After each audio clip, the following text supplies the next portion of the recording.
2020 में इनका जो हमला वो कामयाब हो जाता है। ये दोबारा इस एरिए में आके जो मुद्दई मुकदमा होता है लियाकत, उसको कत्ल कर देते हैं। ये लियाकत का कत्ल तुमने किया है। आपने नहीं किया, भाईजान हम इधर थे ही नहीं उस वक्त। आप शामिल नहीं हैं। झूठी एफआईआर हुई है, जी हमारे को ड्यूटी एफआईआर। कोई जुर्म नहीं किया आपने। इन तीनों थानों में इन मुल्ज़मान के खिलाफ कत्ल के थ्रेट्स वगैरह के काफ़ी मुकदमा दर्ज थे। तो पुलिस मेरे से कोई चीज़ बरामद की है तो मेरे को बताए। जो असगर है ये ऑलरेडी पुलिस में 3-4 साल जॉब भी कर चुका है। कितनी एफआईआर टोटल हुई हैं? मेरे ऊपर 2 हैं। और आप ही कितनी हुई? 2 ही। फिर आप ही कितनी एफआईआर? 3। अस्सलामुअलैकुम, आप टीवी से मैं हूं फैसल खान सुरी। थाना चुनिया की पुलिस ने बड़ी कार्रवाई करते हुए तकरीबन 5 मुल्जिमान को गिरफ्तार किया, लेकिन ये वो मुल्जिमान हैं जो तकरीबन 18 साल से मफरूर थे। किन बड़ी वारदातों में मुलविस थे और इन मुल्जिमान को किस तरह से पुलिस की जानिब से गिरफ्तार किया गया और पुलिस की रसाई किस तरह से हुई इन मुल्जिमान तक, आइए जानने की कोशिश करते हैं। मेरे साथ वो मुल्जिमान मौजूद हैं जिनको पुलिस ने एक बड़ी कार्रवाई करते हुए गिरफ्तार किया। तकरीबन 18 साल से ये मफरूर थे। सर, क्या नाम है आपका? मेरा नाम है असगर अली। असगर अली। आपका नाम क्या है? शहजाद। शहजाद। आपका नाम क्या है? विकास। वकास। असगर साहब, क्यों आपको गिरफ्तार किया गया, क्यों आपको यहाँ पे आना पड़ा? भाईजान जी मेरा भाई था अरशद, अच्छा। उसकी वजह से चच्चूजाद भाइयों से झगड़ा हुआ। उस झगड़े में जो है ना अरशद को फैर लग गया इधर से। किस बात पे झगड़ा हुआ था? ये नाली का झगड़ा था या शेख का झगड़ा था ये भी मेरे को नहीं पता है। मैं उस जगह पे मौजूद नहीं था। झगड़ा पहले हो चुका था, आप बाद में पहुंचे? हाँ बाद में पहुंचा हूँ, उधर आया हूँ अच्छा। तो उनके एक भाई ने मेरे सर में डंडा मार दिया। मैं उधर ही बेहोश हो गया, मेरे को कोई पता नहीं है। अच्छा। मेरे को गांव वालों ने उठाया, इधर चुनियाँ ले आए और जब इधर आए तो हमारे आने से पहले लियाकत वालों ने हमारे खिलाफ पर्चा कटाया हुआ था। आपका कहना है आपने कोई जुर्म नहीं किया? भाईजान जो मैं है बात बता रहा हूँ ना, बिल्कुल बताइए बताइए। मैं क्या जुर्म किया उधर? किसी को कोई चोट ही नहीं है, कुछ नहीं है। ऐसे झूठा नतीजा बना के उन्होंने हमारे खिलाफ पर्चा दे दिया बिल्कुल ठीक। और जो भाई को इधर से फैर मार दिया राइफल का 7mm का, इधर से पेट में लगा, इधर से निकल गया। भाई मेरे ये बच्चे छोटे छोटे थे उस वक़्त। ये आपके बच्चे हैं? हाँ ये 2005 की बात है। और एक बच्चे की उम्र 22 साल 23 साल है और दूसरे की 19-20 साल है। ठीक है। तो अंदाज़ा कर लो ये कितनी कितनी उम्र के होंगे। उन्होंने मेरे खिलाफ भी FIR 302 की काट दी अच्छा। कि ये भी इनके साथ है। उसके बाद लियाकत एक फ्राडी आदमी है अच्छा। जो हमारा चचाजाद भाई है ना, अल्ताफ़, अच्छा। ये कौन है? ये मेरे चचा के बेटा, ठीक है।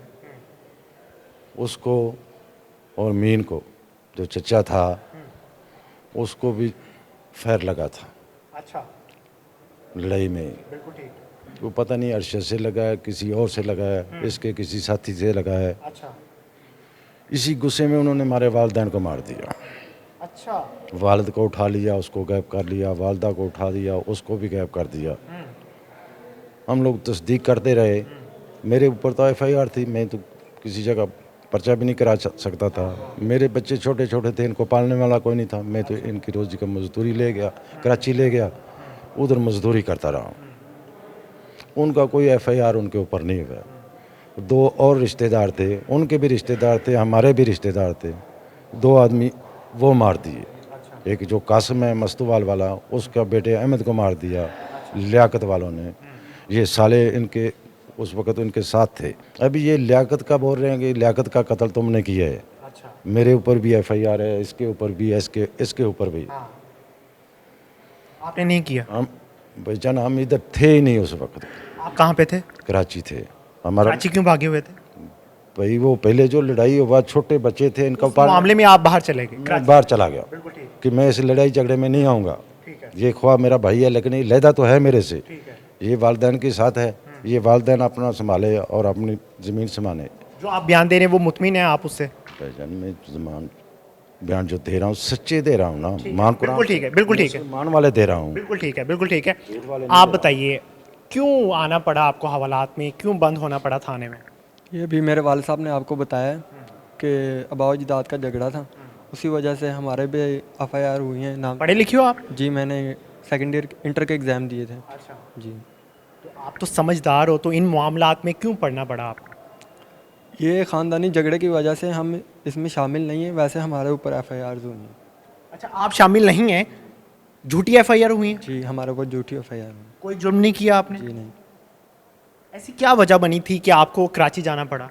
हम छोटे छोटे थे, हमारे वालिद साहब हमें वहाँ पे ले गए कि हम इन झगड़ों से आपको दूर। महफूज करने के लिए? जी हमें महफूज करने के लिए वहाँ पे ले गए। अच्छा, आपने किसी को मारा नहीं? जी नहीं, मैंने नहीं किसी को मारा।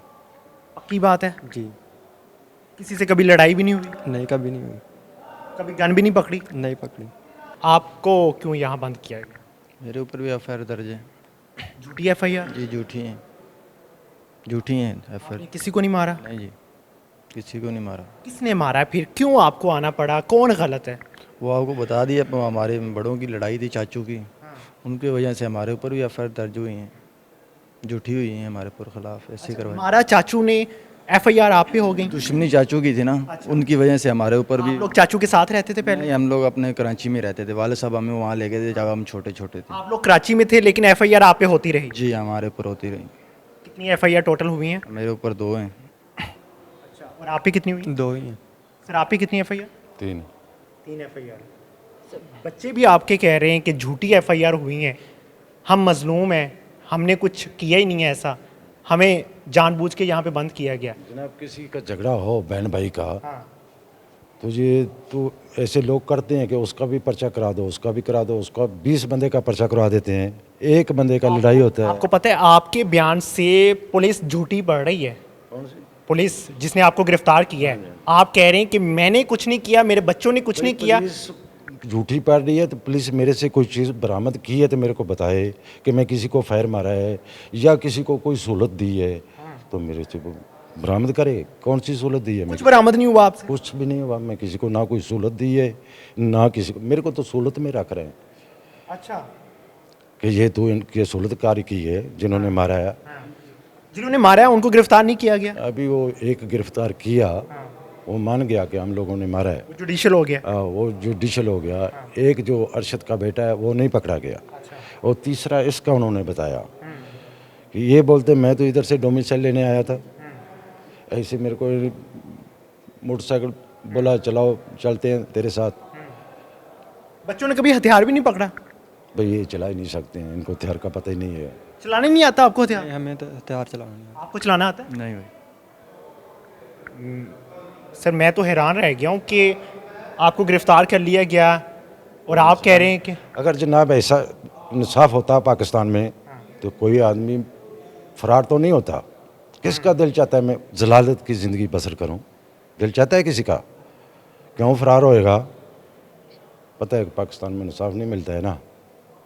क्या कुछ मनवाया गया आपसे पुलिस की जान? कोई चीज़ भी नहीं मनवाया गया। अभी मेरे को बोल रहे हैं कि तेरा फ़ोन आया था उसको, अच्छा, जिस आदमी ने ये कत्ल किए हैं उसको तेरा फ़ोन आया था, तो उस वक्त पिको रोड पे लाहौर था। मेरे साथ थाना चुनिया के एसएचओ असलम भट्टी साहब मौजूद हैं। इनसे जानने की कोशिश करते हैं कि पुलिस ने किस तरह से कार्रवाई की और 18 साल से मफरूर मुल्जिमान को गिरफ्तार किया गया। सर कैसी मिजाज है आप? बिस्मिल्लाहिर्रहमानिर्रहीम, अल्हम्दुलिल्लाह मैं बिल्कुल ठीक हूँ। सर बताइएगा कि मुल्जिमान तक रसाई कैसे हुई और इनमें एक खातून भी मुलविस थी? जी बिल्कुल, ये मैं इधर एसएचओ सिटी चूड़ियाँ तैनात हूँ और मेरी तैनाती के दौरान मौरखा 23 फरवरी 2023 को इधर हमारे इलाके में बाईपास चूड़ियाँ पे चूड़ियाँ कचहरी से वापस जाते हुए माँ और बेटे को बड़ी बेदर्दी से कत्ल कर दिया जाता है। पुलिस जो फोर्स है वो इस वक़ूअ की इत्ला पर हरकत में आती है और मौका पर पहुँचती है।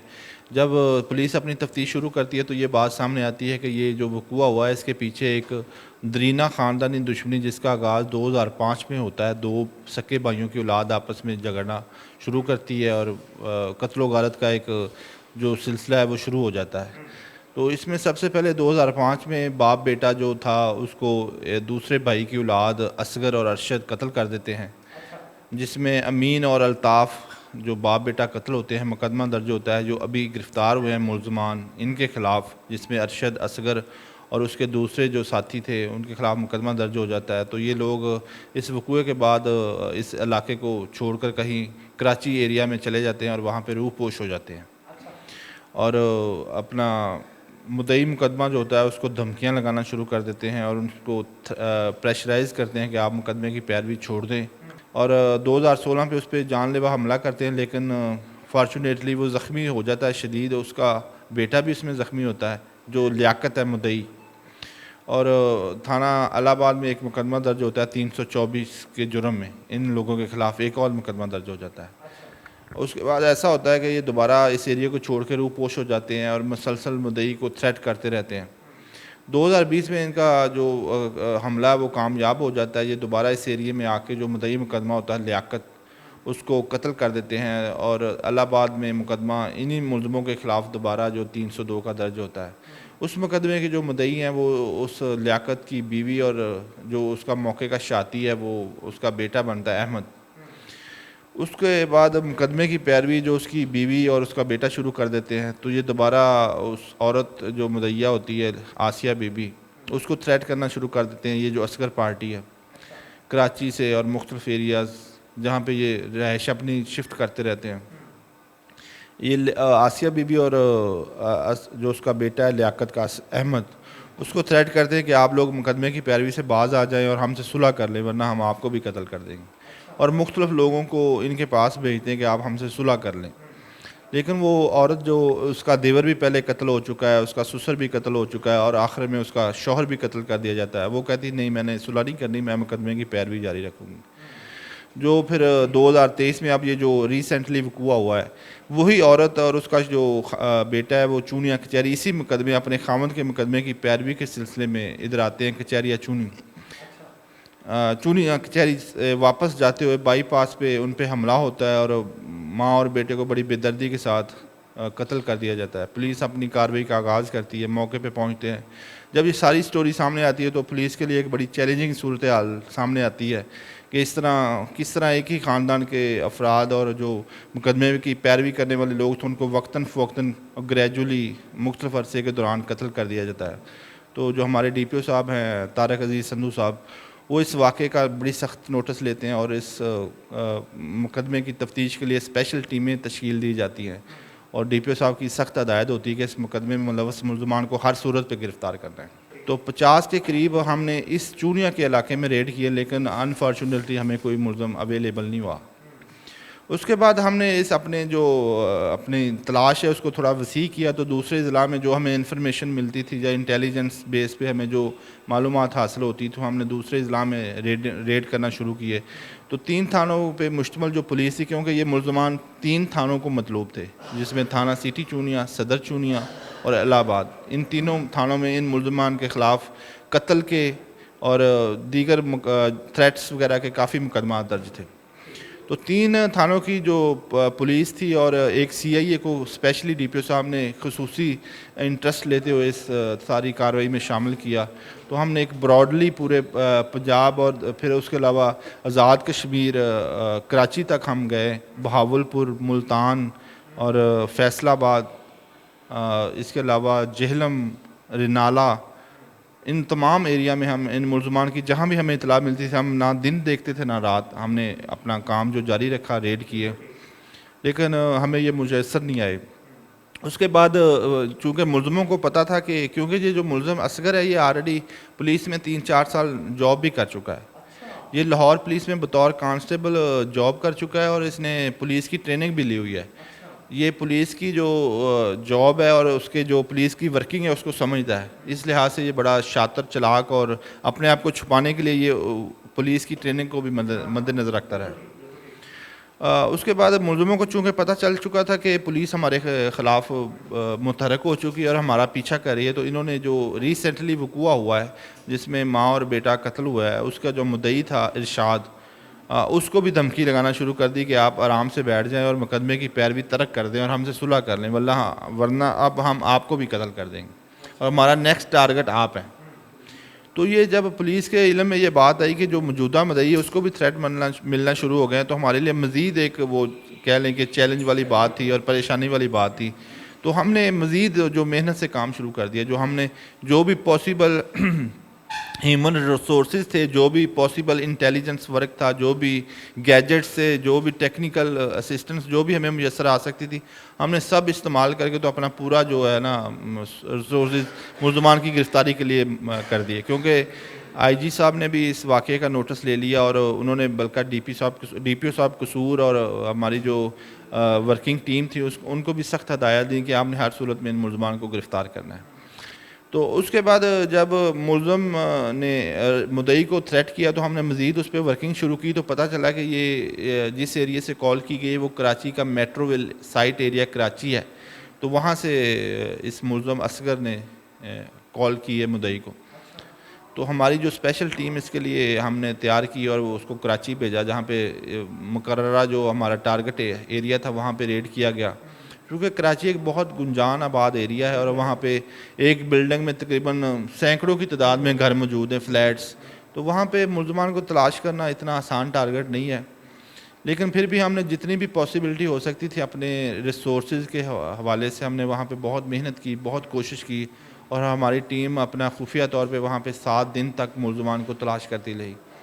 लेकिन अनफॉर्चुनेटली ये मुल्ज़मान वहाँ से हमें दस्तयाब नहीं हुए, तो हमारी टीम वापस आ गई। उसके बाद दोबारा हमने इस पे काम शुरू किया तो हमें इतला मिली कि मुल्ज़मान जो है ना ईद पे लाहौर आ रहे हैं। तो लाहौर में हमने डीपीओ साहब तारिक अजीज़ साहब, चूँकि वो हमारे साथ लम्हा बिलम्हा इस सारे कार्रवाई का हिस्सा थे और हमारे साथ वो राब्ते में थे, और उनसे हमने स्पेशल रिक्वेस्ट करके तो इसके लिए एक टेक्निकली एक गैजेट होता है लोकेटर, उसको हमने हायर किया। तो बिलाखिर हमें एक जगह पे मुल्ज़मान की अवेलेबिलिटी मुयस्सर आई। तो हम उस एरिया के इर्द गिर्द सिविल पार्चात में अपनी नफरी को डिप्यूट कर दिया। तो 48 आवर्स यानी कि 48 घंटे हमने उस एरिया के इर्द गिर्द अपनी नफरी को डिप्लॉय रखा और मुल्ज़मान की मॉनिटरिंग करते रहे कि कब मुल्ज़मान वहाँ पे इकट्ठे हों और उन सब, क्योंकि ये तीनों टारगेट बहुत हार्ड टारगेट थे। अगर हम किसी एक टारगेट को भी पकड़ लेते तो बाकी 2 टारगेट मिस हो जाते। तो उतनी मेहनत जितनी एक टारगेट पे होती थी बाकी दोनों पे भी उतनी हमें दोबारा मेहनत करनी पड़ती। हम चाह रहे थे कि इस पूरे जो इशू है इसको मुकम्मल जो है ना इन वन किक इनको पकड़ा जाए। तो हमारी जो स्पेशल टीम थी जिन पे मैं भी शामिल था और मेरे दूसरे अफसरान शामिल थे और डीपीओ साहब भी हमारे साथ राब्ते में थे, डीएसपी साहब भी हमारे साथ राब्ते में थे। तो हमने उस जो एरिया था उसको 48 घंटे हमने दिन रात जाग के वॉच किया। तो बिलाखिर एक दिन हमारी कोशिश कामयाब हुई। मुल्ज़मान की जो मूवमेंट या अवेलेबिलिटी कह लें कि उस एक घर में हमें मुयस्सर आई। तो हमने स्पेशल जो हमारी फोर्सेस हैं जिसमें लीड फोर्स शामिल है उनको साथ में ला के तो उस घर से कार्डन करके तो मुल्ज़मान तीनों को हमने 18 साल बाद गिरफ़्तार कर लिया। बहुत बहुत मुबारक हो सर आपको। बिल्कुल जी, आपने जाना कि किस तरह से मुल्ज़मान तक रसाई हुई पुलिस की, और मैं चुनिया पुलिस का बहुत शुक्रिया अदा करता हूं कि उन्होंने एक बहुत बड़ी कार्रवाई की है। और आई अप्रिशिएटेड कि इस तरह से अगर कार्रवाई होगी पुलिस की जानिब से तो कोई ऐसा दरिंदा, कोई ऐसा कातिल आज़ादाना नहीं दिन दना फिरेगा और किसी को ये हकूक़ हासिल नहीं होंगे। वो किसी पर जुल्म करे, किसी को थ्रेट करे या किसी को कत्ल करे, चोरी करे। तो मैं पंजाब पुलिस को इस मामले में अप्रिशिएट करता हूँ कि इन्होंने बहुत ही बाहिम्मत तरीके से मुल्ज़मान तक रसाई हासिल की। इसी के साथ इजाज़त चाहूँगा। अल्लाह ने के बाद।